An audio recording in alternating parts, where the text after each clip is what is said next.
What I'm showing you here in this video are the simple components of a basic news story that we would publish online. So our newspaper, as you can see up here, is called the Spartan Spin, and that is what we also call the banner. It's right up there at the top. I happen to have clicked into Student Life to look at this story, but you can also see right here that this was placed in three different areas. So on the day that we posted it, we put it in news, and we showcased it as well. A number of other things sometimes appear, even kind of cluttering the story a little bit, like you'll see this poll right up here. It's not part of the story. Um, that's just a poll that we always have up. Okay, so to start with, there is a headline, right? This is the headline right here. This is important. It's the thing that is the handle of the story. It's the, if you think of it that way, you can lift it up and move around with it. Essentially, it's how we talk about the story. So we need to be able to lift it up, show it to people. So in other words, reference it by that title. Coronavirus reaches Wisconsin.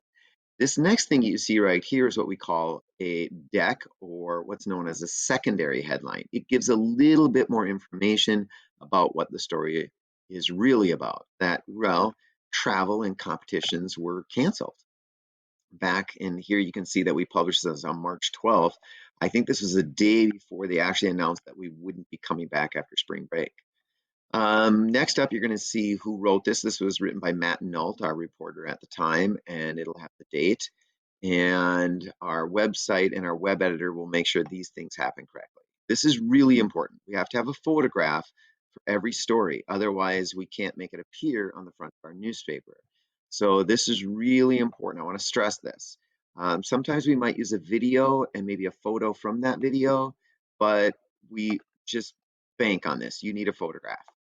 Okay, what I really love about this story is that it employed what we call subheads or subheadings.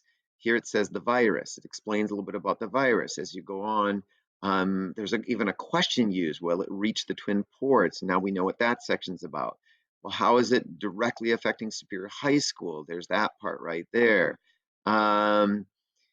Matt, no, this is kind of a rare thing, but it was important that we talked about what he did to try to get this story, because it was, at that time, it was not normal at all for a student reporter to be able to get any information. So he decided he would explain how he did that.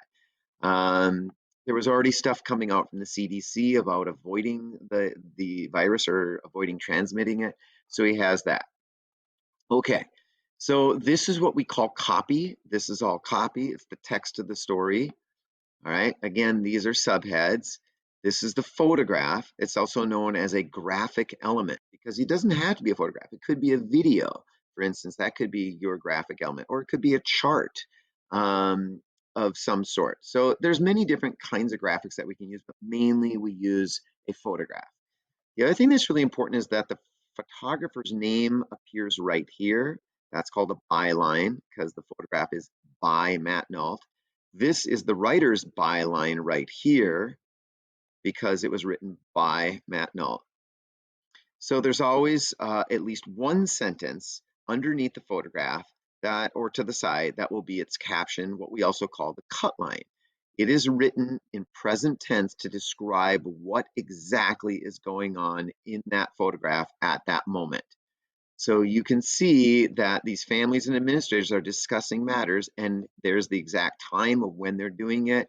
It's after 5:30, and where it's taking place, and then a little bit more, including the date, March 11th. So this was really well done. So he wrote that story the very next day.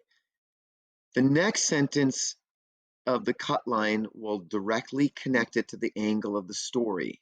And this specifically was about the trip to Costa Rica being canceled, and it's written in the past tense because it's not happening in the photo, it already took place. So those are the main components of a news story that you will see online, especially at our website. So thank you for tuning in.